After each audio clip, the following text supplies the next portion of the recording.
In this lecture, we will cover the CFA Level 2 reading on the 5 forces that shape strategy. This reading is based on an article by Michael Porter, who is a professor at Harvard Business School. His original article was written in 1979 and became extremely popular. And the article or the reading that we have now is an updated version of what he wrote. And I can safely say that this particular reading or this article is perhaps one of the most widely read articles in business. In fact, anybody who has been through business school will probably have seen this article at some point in time. So it is also part of the CFA Level 2 curriculum. The way this reading is organized is as follows. There is initially the whole idea of this reading is presented in 2 or 3 pages. So this part has not been written by Michael Porter. It is somebody at the CFA Institute who's taken the article and summarized it. So I will touch briefly on the main idea, then I will go through the article and then connect back with what is presented in the initial segment.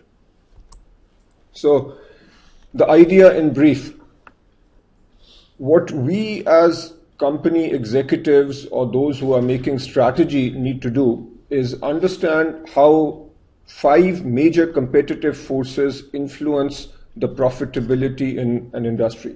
What was radical about this particular article by Michael Porter was the following. Historically, whenever somebody studied an industry, they would focus on the players in the industry, so the rivalry among existing competitors. So if somebody was studying the auto industry, they would focus on the major players in the auto industry. What Michael Porter came up with was the fact that when you study an industry, you should obviously look at the players in the industry, but there are also other forces that act on the industry and impact the profitability of the industry. And those other forces are shown right here. The threat of new entrants, bargaining power of buyers, the threat of substitute products or services, and the bargaining power of suppliers. So what company executives need to do is understand the nature of these forces, how these forces act in a given industry, and then a particular company needs to figure out where to position itself. And as you will see, when these forces are strong, so for example, if the buying power of customers or the customer power is strong, the supplier power is strong, so if one or more of these forces is strong, then that puts a downward pressure on profitability. So as a company, what we need to do is figure out how to position ourselves in a way that the impact of these forces is as little as possible.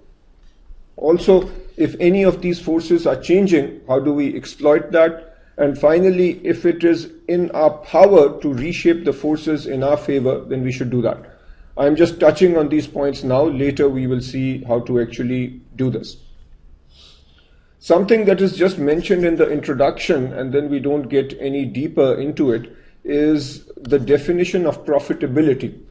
When we say that forces being strong has a negative impact on profitability, what measure of profitability are we talking about? And the case made by Michael Porter is that the appropriate measure is return on invested capital. What are other measures of profitability? You might have net profit margin, net income over revenue, and so on. But what Michael Porter argues is that we are concerned with the money that is generated for all suppliers of capital. So we don't have to go into more detail here, but we do not want a measure that is impacted by the capital structure of a company, because we are looking here at what strategy to use. So we want to pick strategies that maximize the ROIC. We are not talking in terms of strategy related to capital structure. We also don't want to be concerned at this stage with the impact of taxes. So we look at ROIC, which is effectively the operating profit generated relative to the overall capital invested by both debt holders and equity holders. This reading, as I mentioned, is presented in business schools. So in fact, you will see it in the Harvard Business Review, and it is widely read by company executives, by management consultants, by anybody who is trying to define the strategy of a company. So the question is that why do we as financial analysts have to go through this reading? And the answer is fairly straightforward. We as analysts obviously need to understand an industry. Whenever we are evaluating a particular company, we need to understand the context in which that company operates. And then we also need to figure out whether the company is positioning itself properly in that industry framework. So clearly, we as analysts can also benefit immensely by understanding this 5 forces framework. The CFA Institute is also very fond of this framework. We talk about it at level 1. We talk about the 5 forces framework in multiple readings in level 2, and then again at level 3. So it is extremely important. Now in section 2, what we'll do is talk about the 5 forces in a fair amount of detail. The 5 competitive forces drive industry profitability in the medium to long run. The point being that the profitability of an industry in the short run might depend on various other factors. If you have a cyclic industry or you have a situation where the economy is booming, then even an average industry might be doing well. The profits might be high. Some industries might depend on the weather. Agriculture-based industries will do well depending on the weather and so on. But those are going to have a short-term impact on a particular industry or a particular company. The 5 forces that we talk about here impact industry profitability in the long run or the medium run. The strongest competitive force or forces determine the profitability of an industry and become the most important ones to consider when formulating strategy. So here we are looking at the 5 forces. In some industries, such as the airline industry, all these 5 forces might be strong. But you might have other industries where 1 or 2 of these forces are strong. The strong forces are the one that we worry about the most because the strong forces have a negative impact on profitability. So if we identify a particular industry where the major issue is the bargaining power of buyers or customers, then a lot of our strategy will be focused on dealing with that particular force. A point made in this section is that the salient force is not always obvious, and the example is given of companies like Kodak, where a couple of decades ago, Kodak was the major player in the photographic film industry. The pricing pressure there was very high, and the profitability was low. So an analyst or a company executive might incorrectly attribute that low price to rivalry among the various players in that industry. But when you looked deeper at the situation, the pressure was coming because of substitute products. So with the advent of digital photography, the digital photography was effectively a substitute product which was threatening the existing business of Kodak and so on. So the point is that sometimes it might not always be obvious which force is the strongest force, and a smart analyst obviously needs to try and figure that out. Now what we'll do is take each of the forces and talk about each force in a little bit of detail, starting with the threat of entry. New entrants to an industry bring new capacity and a desire to gain market share that puts pressure on prices, costs, and the rate of investment necessary to compete. It is the threat of entry, not whether entry actually occurs, that holds down profitability. So this last point is important. If you are in a particular industry and there is a threat that new entrants will come in, what will you do to prices? You will keep prices relatively low. If prices are high, profitability is high, then it is more likely that new entrants will come into the industry. Now, How do you, as an analyst, figure out whether it is easy for new entrants to come in? What you do is look at barriers to entry. The barriers to entry are, in a way, blockades or barriers that prevent others from coming in. And you, as an analyst, need to figure out how strong those barriers are. So how do we figure that out? There are 7 factors that are identified in this particular reading. The first is supply side economies of scale. What this means is that if you have an industry where the incumbents or the existing players are very large, and on the economies of scale graph, they are somewhere here. Economies of scale means that the quantity produced is quite a lot, so the average cost is fairly low. For a new player to come in, it will be very difficult to have the same low average cost. So in such industries, obviously, the fact that the incumbents already have economies of scale, this will deter others from entering. A good example might be in the microchip business. Companies like Intel and AMD, they are operating at a scale where the average cost per chip is fairly low. For a new player to enter and compete with the incumbents will be extremely difficult. The next is demand side benefits of scale. And here, another term used for this is the network effect. This has to do with the fact that certain companies have developed such a large network of users where the benefit of this product is when lots of people are already using it. If you take a product or a service like what eBay offers, the technology itself is probably not very complicated, but the big advantage that eBay has is that lots of people are buying and selling on the eBay platform. Another competitor might develop a platform that is better, but if nobody is buying and selling on that platform, then obviously it doesn't help. So this also serves as a barrier to entry when you have a network effect already going for you. Next item is customer switching costs. If a given industry offers a product where once the customer has that product, then it is very difficult to switch to another product, then that also serves as a barrier to entry. In my younger days, I worked for a company called Oracle, and there I used to implement ERP systems. So these are large enterprise resource planning systems where it would take 6 months to a year to implement the system and set it up at a company. Now, once that system was set up, whether the customer liked it or not, the customer was more or less stuck with it for at least a few years.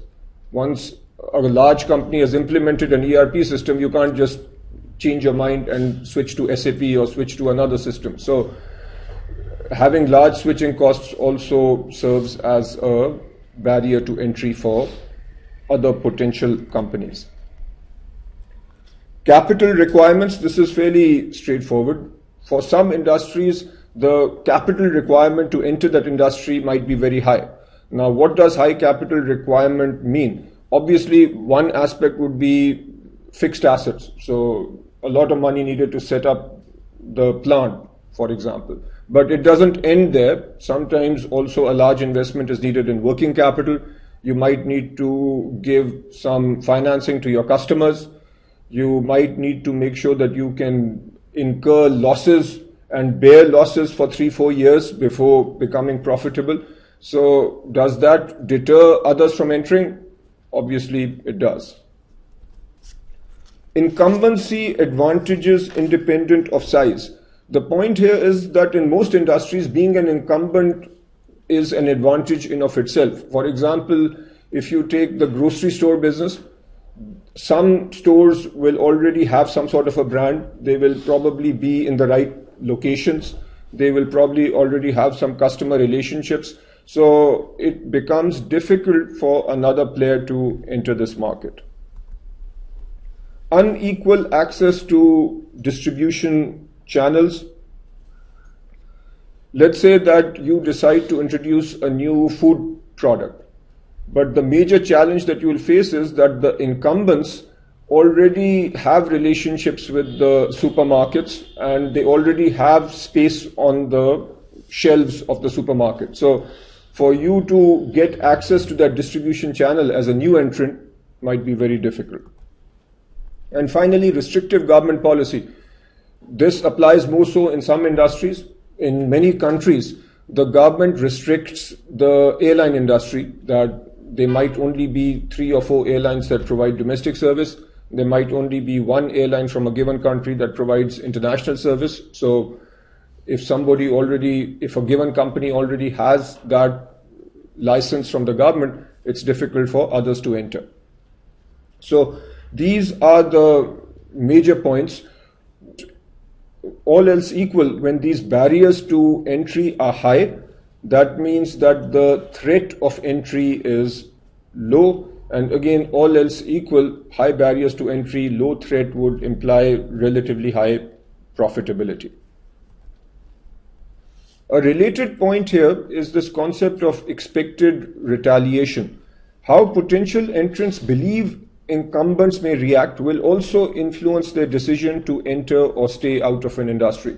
So if this is an existing industry and you are a new entrant, you believe that if you try to enter this industry is going to push back. And how would the existing players push back? Maybe by reducing prices, which makes it very difficult for you to come in, maybe by offering other promotions to their customers and so on. So based on what the industry does, or based on the expected retaliation, new entrants might actually decide not to even try to come in. So that is the point made over here. This is box number 1 from the curriculum, and I've just reproduced it here. I think it is very useful. Good industry analysis looks rigorously at the structural underpinnings of profitability. A first step is to understand the appropriate time horizon. Whenever you are understanding profitability and the forces that drive profitability, it is important to at least look at the full business cycle. And that is the point made over here. One of the essential tasks in industry analysis is to distinguish temporary or cyclic changes from structural changes. A good guideline for the appropriate time horizon is the full business cycle of the particular industry.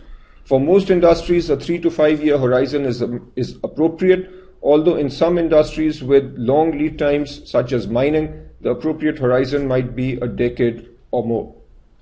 The rest I want you to read. It will take you a few minutes, but it is important.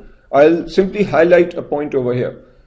Very often when people talk about industry analysis, the simplistic view is presented that we want to identify the profitable industries and the not so profitable industries. But what is pointed out here is that that's just part of the point. You also need to understand what it is that drives profitability in a given industry. So the point of industry analysis is not to declare the industry attractive or unattractive, but to understand the underpinnings of competition and the root cause of profitability. Once you understand the root cause of profitability, then you can position your company appropriately. These other 2 segments from box 1, I would want you to read. Coming now to the second force, the power of suppliers. Powerful suppliers, including labor, can capture more value for themselves by charging higher prices, limiting quality of services, or shifting costs to industry participants. The question then becomes, how do we figure out whether the supplier power is high or not? And the answer is right here.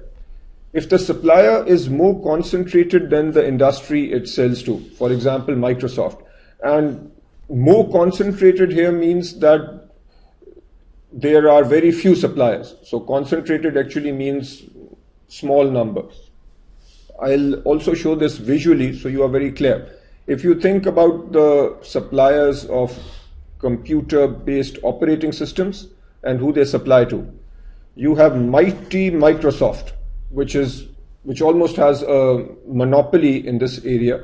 Microsoft supplies to PC manufacturers, PC companies who are very small relative to Microsoft. So you have one big supplier who can dictate terms. So if you consider the PC industry, is the supplier power strong or not? The answer is the supplier is Microsoft, who is much stronger than the players in the PC industry. So supplier power will be a major concern for the PC industry. The supplier is not dependent on a single industry. This is another factor to consider. If the supplier is actually supplying to many different industries, then that supplier is in a more powerful position relative to the players in the industry.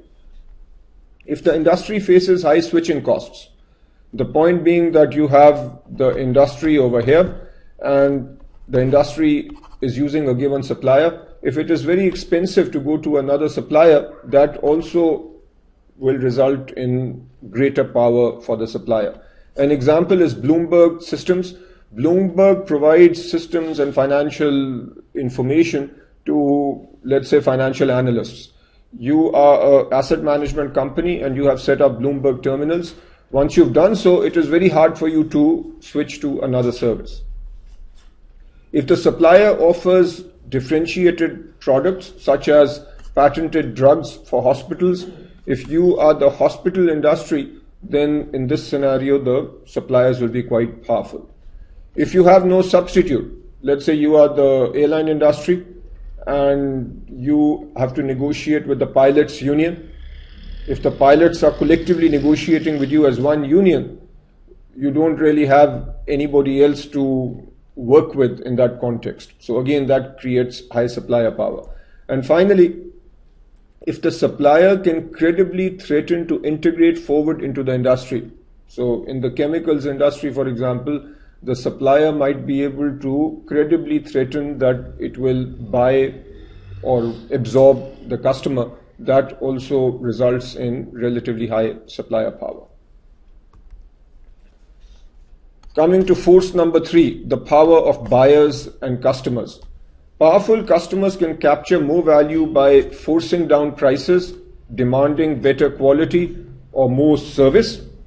If the customer is demanding better quality, more service, what effectively is the customer doing to costs? The customer is then increasing the cost of the industry, which means that margins are being tightened or reduced, and playing industry participants off against one another. So as an analyst or as somebody who is defining strategy, you need to look at two things. Do buyers have negotiating leverage, and are buyers price sensitive? So buyers have high leverage or high power when any of the following hold true. If there are few large buyers relative to vendors, so clearly then there will be relatively high buyer power. Products are standardized or undifferentiated. So the point is that this is the industry. The industry is selling standard products. So there is nothing differentiated about these products. So lots of different companies selling more or less the same product. Then the customer has a choice of who to go with. Since the customer has a choice, they can exert a lot of pressure on the industry. Low switching costs, this is obvious. If it is easy for the customer to switch from your product to another product, then that gives the customer more power. And as we saw before, if the buyer or the customer can credibly backward integrate, so just absorb the supplier, then that also means that customer power is relatively high. As an industry, you also worry about whether the customer is price sensitive. So how do you figure out whether the customer is price sensitive? One is if the product represents a large part of the cost or budget. Now you might recall this from level 1 economics. This concept also was there in elasticity. So clearly, if the product represents a large part of the cost for the customer, then the customer will be extremely price sensitive. If the buyer group already has low profitability or is cash strapped, then they will negotiate harder, so they will be price sensitive. If the quality of the input has little effect on the buyer's product, then again, the buyer is likely to be more price sensitive. Two other points are made towards the end of this section. One is the distinction between consumers and industrial customers.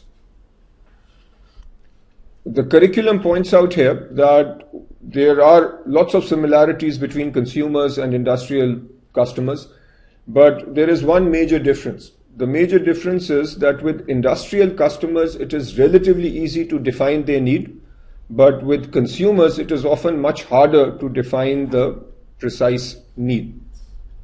Another point has to do with intermediate customers.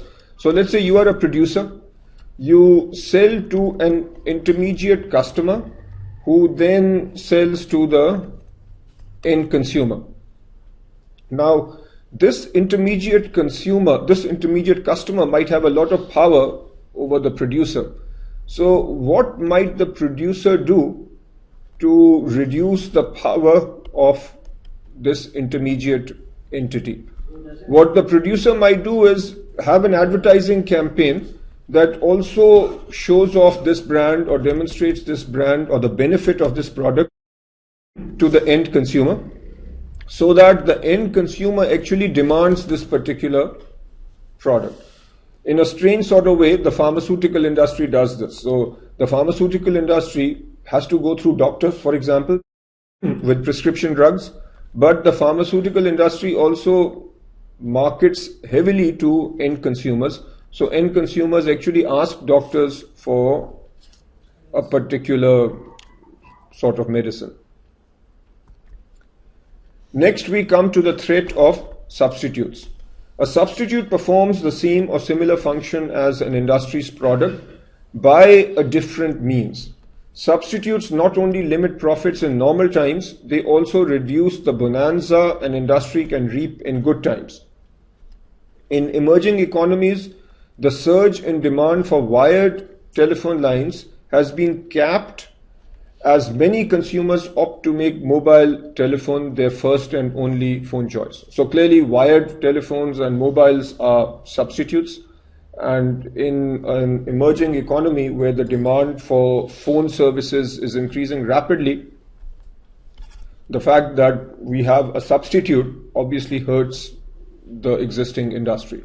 Here another substitute would be Skype type of services. So they will also hurt the industry if we define the industry here as wired phone services. So when is the threat of substitutes high? That's shown right here. If the substitute offers an attractive price performance trade-off to the industry's product, and I just referred to this example, internet-based services such as Skype have reduced the demand for long distance calling. Also, if the buyer's cost of switching is relatively low, then the threat of the substitute is going to be relatively high. Technological changes can result in new substitutes impacting the industry profitability, and we see that example right here with Skype. Rivalry among existing competitors. So this is the traditional competitive analysis that people have looked at for several decades. High rivalry limits the profitability of an industry. The degree to which rivalry drives down an industry's profit potential depends on, number one, the intensity with which companies compete, and number two, the basis on which they compete. The intensity of rivalry is greatest if the following happens. Competitors are numerous or roughly equal in size and power. And sometimes even if competitors are not numerous, but if they are roughly the same size, for example, Boeing and Airbus, and they are obviously going after the same customers, there also you can have intense rivalry. If the industry growth is slow, and there again the Airbus and Boeing example is good. So if the industry growth is slow, then the incumbents or the players in the industry will compete intensely. Exit barriers are high. A good example here would be the auto industry. a company like Ford or a company like GM cannot just easily exit the industry. So in situations where there is overcapacity, what will these companies do? They will offer rebates, reduce prices, compete intensely with each other. So remember, when exit barriers are high, that means competition will probably be intense. Rivals have a high commitment to business. In other words, they want to stay in the business. They will not just exit because the environment is not good. So that again will mean that they will compete intensely. Next, we come to the basis on which they compete. The basis of competition can have different dimensions. Company can compete based on price. They can compete based on service quality. They can compete based on product features, functionality, and so on. Now, of these different dimensions, which dimension do you think hurts profits the most? It is when companies compete based on price that we have the largest problem. And the question then becomes, when is price competition most likely?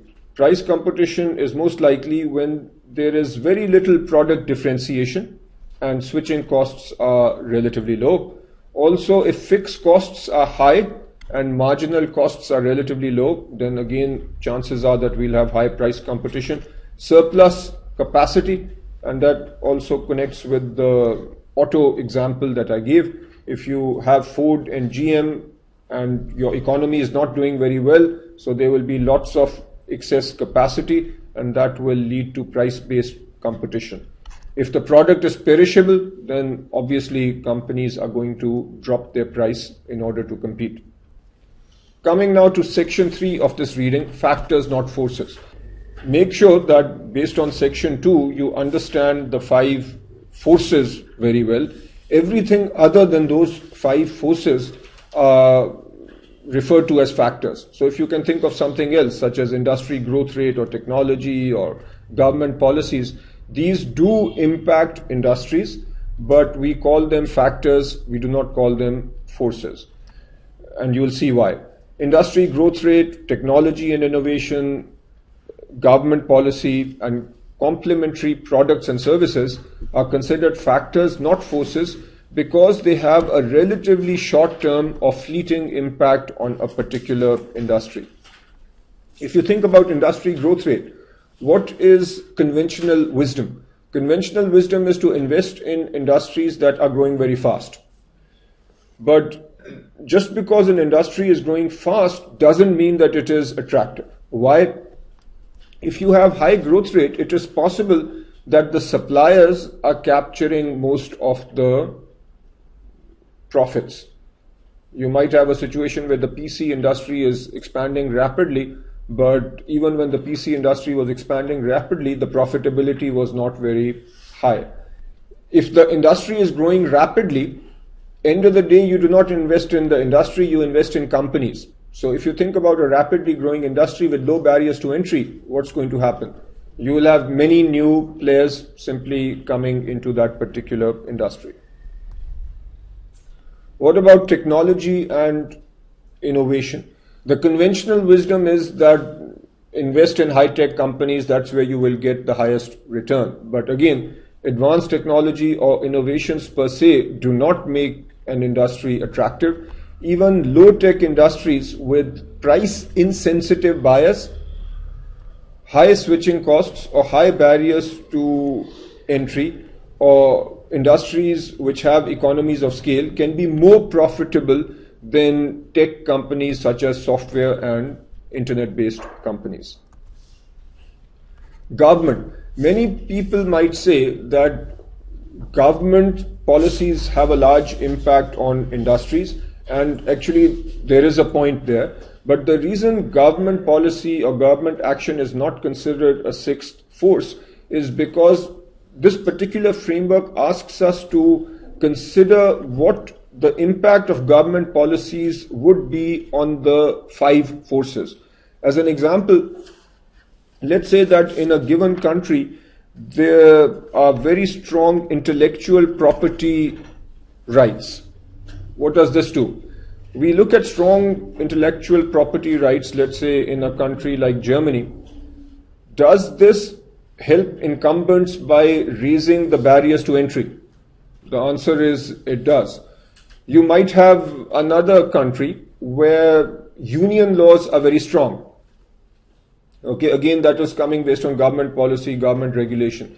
So if unions are very strong, what does that do to the power of suppliers? The labor being essentially one of the suppliers. So the point is that when you think about government, you need to think about the policies and then how each policy impacts a particular force and then the impact on that force. That is a better way to analyze government policy. And then complementary products and services. What you need to do is consider how complements impact the five forces. So just like you analyze government policy by saying what is the impact on the forces, the same thing with complements. Complements can raise or lower barriers to entry. That is just one scenario. And a good example in the curriculum is based on the software application industry. If you think about the software application industry, what is a complement to software applications? It is operating systems. So our target or the industry we are looking at right now is the software application industry. Operating systems represent a complement. So how do the actions of the operating system companies impact the software application industry? If you think about the major player in the operating system industry, it is Microsoft. Let's say that Microsoft introduced tools that made it easier for companies to develop applications. What does that do to barriers of entry for this particular industry? That will lower the barriers to entry. So again, you look at the complementary products and services and see the impact that they are having on the industry. Section 4 deals with changes in industry structure. Industry structure is constantly undergoing modest adjustments, and occasionally it can change abruptly. So the key question is, what is the impact of changes in industry structure on profitability? So here is what we look at. Say there is a shifting threat of new entry. Changes to any of the 7 barriers described above can raise or lower the threats of new entry. For example, in the pharmaceutical industry, let's say that a given company has a patent for a particular drug or medicine. So does that patent serve as a barrier to entry? It does, but patents have a finite life. So when the patent expires, what do you think will happen to the threat of new entry or the barriers associated with this? The barrier will go down and you will have new entrants coming in. Changing supplier or buyer power. As the factors underlying the power of suppliers and buyers change with time, their clout rises or declines. In the global appliance industry, for instance, competitors including General Electric and Whirlpool have been squeezed by the consolidation of retail channels. Actually, US-based candidates will understand this very well. The point here is that in your appliances industry, historical here are 2 big players, General Electric and Whirlpool. And also, historically, these companies have sold through lots of small retail outlets. So if you think about it, you have a company like GE Appliances selling through lots of small retailers. Who has the power here? All else equal? GE. But now we have a situation where there are 2 or 3 major retailers. In the US context, you have companies like Home Depot and let's say Best Buy. So most consumers go to these large retailers. So the supplier-buyer dynamic has changed. Now the power of entities like Home Depot and Best Buy is much higher than the power of these small retailers in the past. So the industry dynamics have changed. You as an analyst need to understand how these dynamics are changing. Shifting threat of substitution. The most common reason substitutes become more or less threatening over time is that advances in technology create new substitutes or shift price performance comparison in one direction or the other. So again, the example of internet-based technologies making services such as Skype much easier to use would be an example of this. New bases of rivalry. Rivalry often intensifies naturally over time.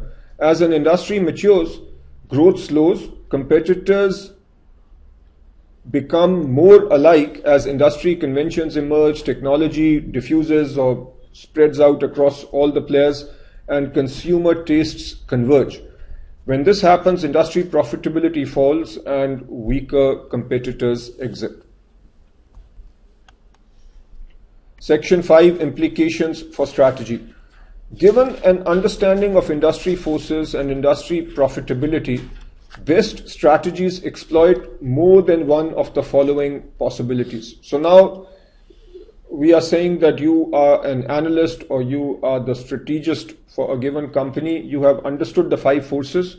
You have also understood the average industry profitability. So the key now is what decisions need to be made in the context of the company. So here are the items to consider. Let's start with positioning the company. What you need to do is find a position in the industry where the forces are weakest. And the curriculum gives a nice example of the North American heavy truck industry that on the next slide I will show you the details, but here I'll just give you the basic idea. In the heavy truck industry in the US, there are a few players like Volvo Trucks and Mack Trucks and PACCAR, for example. Now, this is a very competitive industry where the margins are very thin. The forces are quite strong. Since the forces are strong, therefore the profitability is low. So this particular company, PACCAR, changed its strategy a little bit. Rather than selling to industrial customers, what they started doing is selling to individuals. So individuals who buy their own trucks. So if you think about it, when a company like PACCAR is selling to individuals as opposed to companies, then relative to the individuals, PACCAR has greater power. Other companies are focusing on industrial customers, where obviously the industrial customer will have greater strength. Also, what PACCAR did is they differentiated their product. So they actually started selling their trucks at a higher price because they made the trucks much more comfortable, put in features and functionality into the truck that was appealing to their particular customer base, and they could then actually sell at a higher price relative to the competition.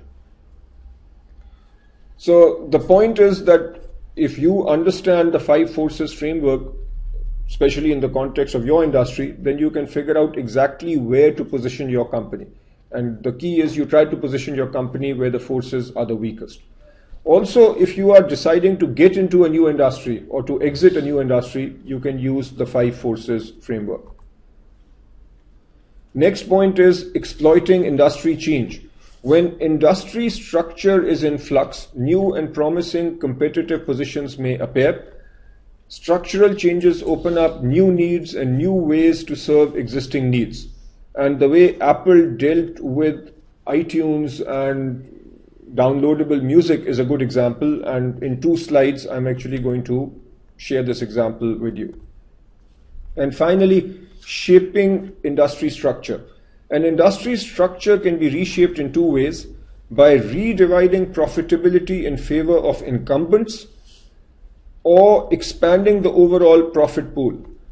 Redividing the industry pie aims to increase the share of profits to the industry competitors. And in this particular case, the suppliers and customers do not benefit. The other scenario is expand the profit pool, and this involves increasing the overall pool of economic value generated by the industry, and here suppliers and customers will also potentially benefit. This is the heavy trucks and PACCAR case that I talked about, so I would want you to pause the video and run through this. Here is another example, and these examples that I'm showing you are actually also explained very well right at the start of the reading. So they are explained in a long-winded fashion in the regular reading, in Michael Porter's article, but in the first 2 pages where the summary is given, that's where I've taken this from. With the advent of the internet and digital distribution of music, unauthorized downloading created an illegal but potent substitute for record company services. So clearly the forces are changing. We have a major substitute that is coming in.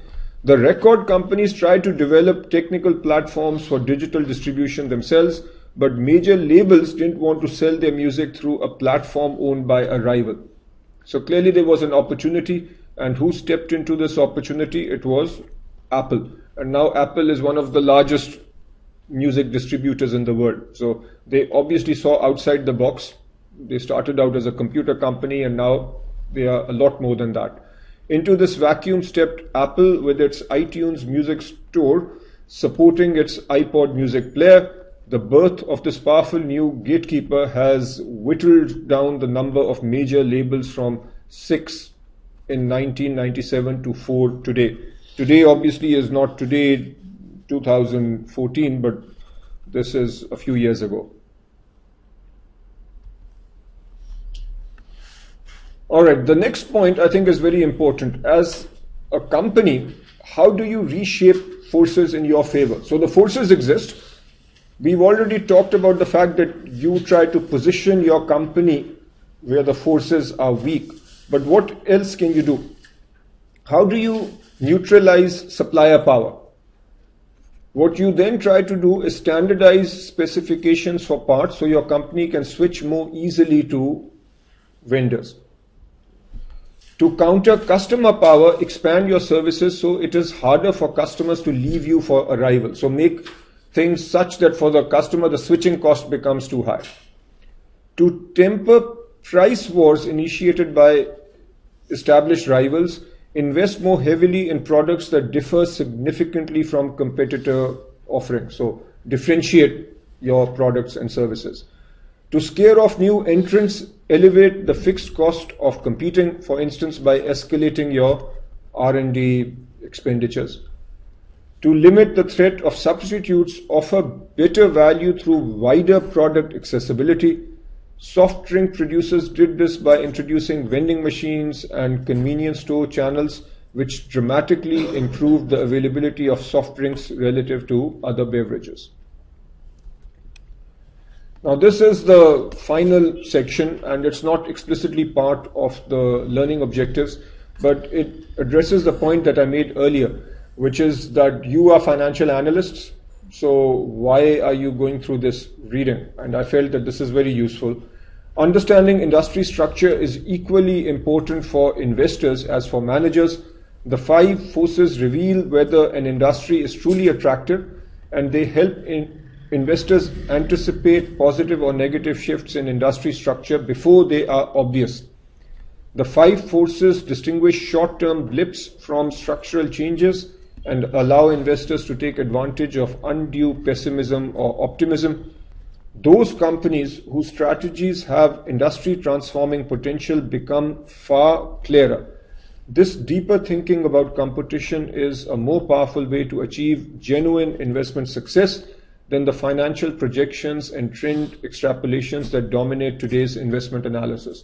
And I think this is why the CFA Institute puts so much emphasis on industry analysis and this reading. You'll notice that later there is another very long reading on industry analysis, which complements and builds on this particular reading.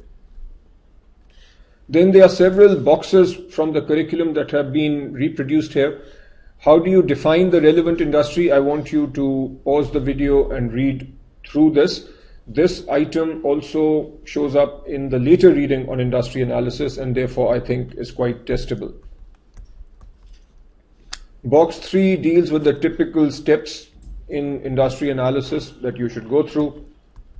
And box 4 deals with common pitfalls. I can easily see this being a potential question on your exam, where an analyst is doing is studying an industry and is making one of these mistakes. So I'd strongly encourage you to memorize this list. A quick summary now. You need to know the 5 forces, and it might actually help if you learn this in terms of the picture shown at the start of this particular reading. So in that picture, you have internal rivalry in the middle. That is the traditional way to do competitive analysis. And then we said there is the threat of new entrants. There is the bargaining power of customers. There is the bargaining power of suppliers.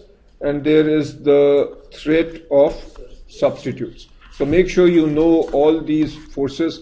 We've talked about each of these forces, but when you think about suppliers and customers, the major point is if the supplier or the customer is large relative to the industry, then the supplier or customer will have more power. If the barriers to entry are low, then the threat of new entrants is relatively high. And as far as substitutes are concerned, if customers can easily switch, or if the substitute offers a very good price point, then this threat will be high. Another larger point is that when these forces are strong, the customer power, supplier power, etc., then the profitability will be relatively low. Then we talked about items such as industry growth rate, technology, innovation, complementary products. These are factors, not forces. Their impact tends to be short term. And in cases where the impact is not short term, such as complementary products or government policy, there it is better to analyze the impact of these factors on the 5 forces. So which of the 5 forces are impacted and in what way? Changes in industry structure and impact on profitability. So if the industry structure is changing, then you need to understand how that will impact profitability.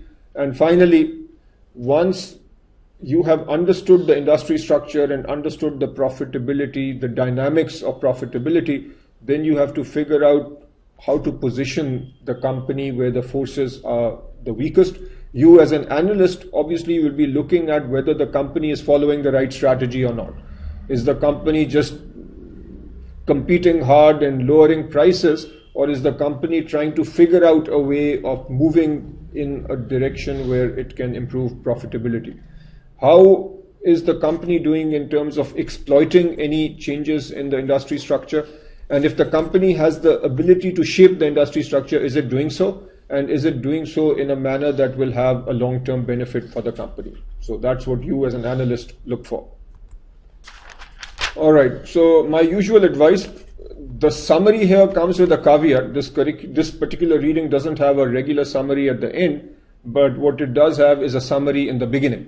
So the idea in brief and the idea in practice that you will see at the start of the reading, make sure you go through that. I think that is a very good summary of this overall reading.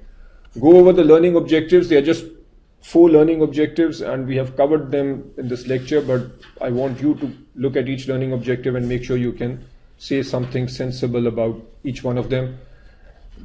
We don't really have examples, but we have these boxes. So I would suggest you read through those boxes.